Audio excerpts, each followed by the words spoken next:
श्री हरिवंश, श्री राधा वल्लभ, श्री हरिवंश। संत श्री नामदेव जी के जीवन की एक कथा प्रसंग पर चर्चा करेंगे, जो कि बहुत ही आनंद देने वाला और भगवान के चरणों में प्रेम करने वाला और जीवन की सच्चाई को प्रदान करने वाली ये कथा है। ध्यान से सुनिएगा। संत नामदेव जी की पत्नी का नाम राजाई था और एक परिसा भागवत भी थे, उनकी पत्नी का नाम कमला था।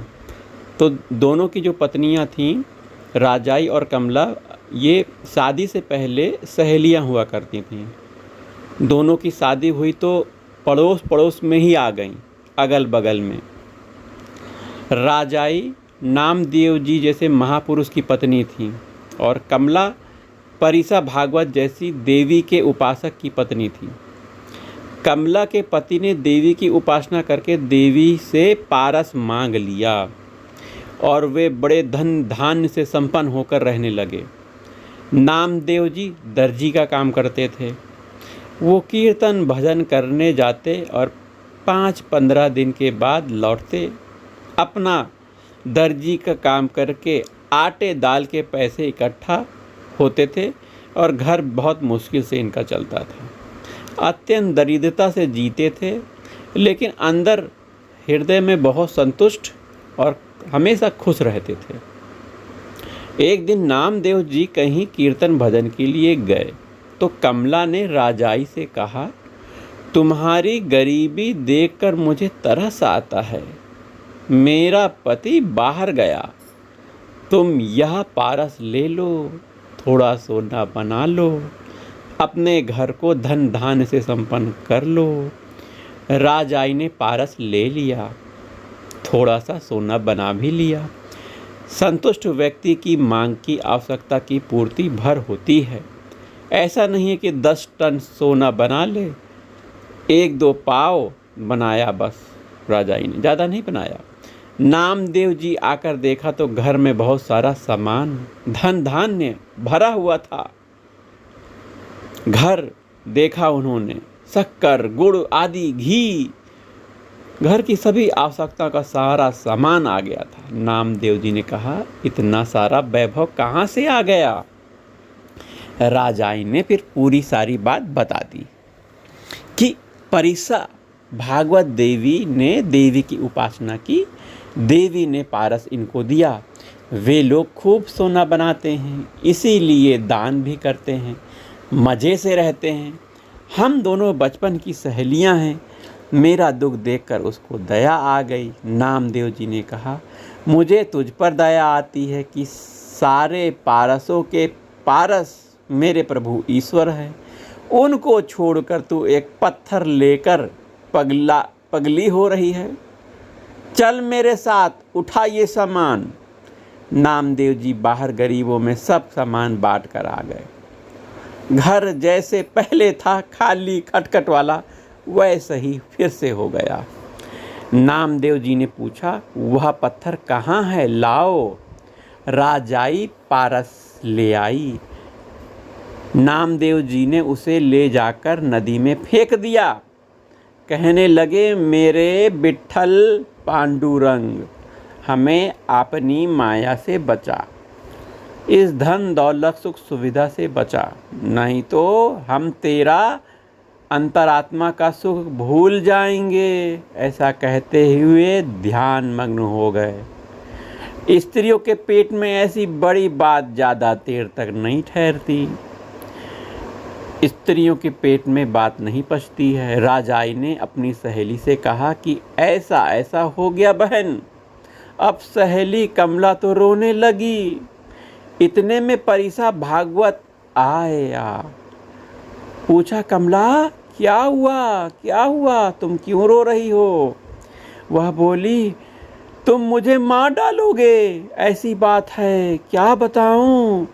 आखिर परिसा भागवत ने सारा रहस्य समझा दिया तो वह क्रोध से लाल पीला हो गया। उसका पति बोला, कहाँ है नामदेव, कहाँ है, कहाँ गया मेरा पारस, कहाँ गया? इधर नामदेव नदी के किनारे ध्यान मग्न थे। परिसा भागवत वहाँ पहुँचा। ओ भगत, मेरा पारस दे दो। नामदेव बोलते हैं, पारस तो मैंने डाल दिया नदी में, परम पारस तो है अपना आत्मा। अब यह पारस पत्थर क्या करता, मोह माया भूत पिशाच की योनि में भटकाता है भाई। पारस पारस क्या करते हो भाई, बैठो और पांडुरंग का दर्शन करो। फिर वो कहते हैं, मुझे कोई दर्शन वर्तन नहीं करना, हरि हरि बोलो और आत्म विश्रांति पाओ। नहीं चाहिए आत्म विश्रांति भैया, मेरा पारस दे दो, आप ही पाओ ये आत्म विश्रांति। मेरे जीवन में दरिद्रता है, ऐसा है वैसा है, मुझे मेरा पारस दे दो। पारस तो नदी में डाल दिया, नदी में डाल दिया, नहीं मुझे मेरा पारस दे दो। अब क्या करना है, सच्चा पारस तो तुम्हारी आत्मा ही है। अरे सत्य है, अरे सत्य आत्मा है।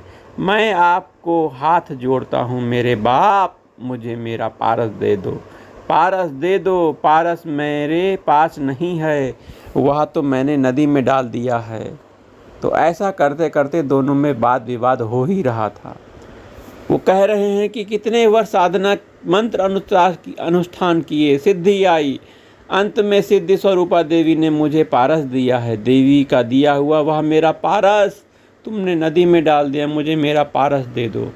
नामदेव जी तो संत थे, उनको तो वह मार नहीं सकता था। अपने आप को ही वो कूटने लगा, मारने लगा, कष्ट देने लगा। नामदेव जी बोले, अरे क्या पत्थर के टुकड़े के लिए आत्मा का अपमान करता है। जय पांडुरंगा कहकर नामदेव जी ने नदी में डुबकी लगा दी और कई पत्थर ला के रख दिए उसके सामने और कहा, आपका पारस आप ही देख लो कौन सा है, ले लो भाई। देखो तो सभी पारस हैं ये सब। इतने पारस कैसे आ गए भाई, अरे कैसे कैसे क्या करते हो, जैसे भी आए हों आप ले लो अपना पारस।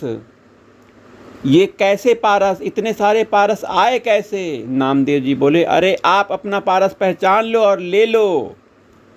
अब सब पारस एक जैसे, जैसे रुपये के सिक्के सब एक जैसे, वैसे पारस, इतने सारे पारस एक जैसे।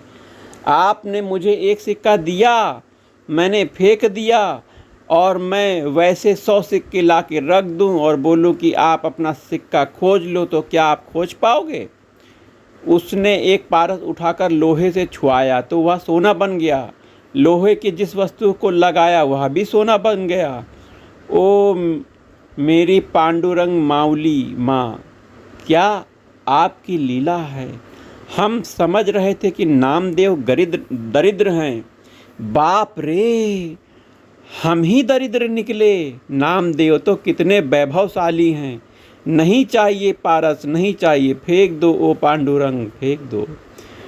परीसा भागवत ने सारे के सारे पारस नदी में फेंक दिए और परमात्म पारस में ध्यान मग्न हो गया। ईश्वर जिस ध्यान में है, ब्रह्मा विष्णु महेश जिस ध्यान में है, तुम वहाँ पहुँच सकते हो। अपनी महिमा में लग जाओ, अपना समय कितना कीमती है और आप कौन से कूड़ा करकट को बटोर रहे हो, कौन सी क्रियाकलाप कर रहे हो, ये ध्यान रखो। अभी आप बंधन में हो, मौत कभी भी आकर आपको ले जा सकती है। किसी के भी गर्भ में तुम ढकेले जा सकते हो, गर्भ न मिले तो नाली में जा सकते हो।